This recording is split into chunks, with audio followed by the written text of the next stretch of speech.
Hi, it's Mike from Custom Cruisers. Here we are. This is the BM handlebar mount. Okay, this goes on your switch gear.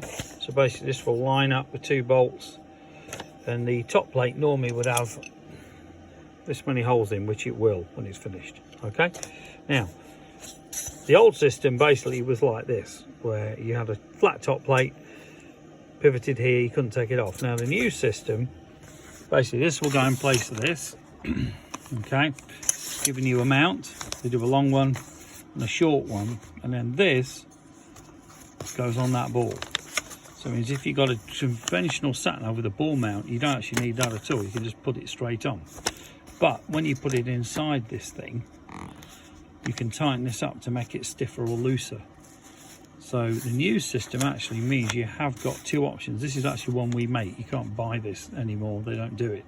But this particular plate will have same number of holes as this for the amps or whatever it's called. You know, your standard mountings. Okay, you can also get, this is one that goes through a mirror mount on a BM. So basically I just go through your mirror and you can use this thing on there. Okay, but these are the various options that we've got now from Z Technic or Techmount. If you're interested, give us a call, 01773835666, alternatively customcruisers.com. Thank you.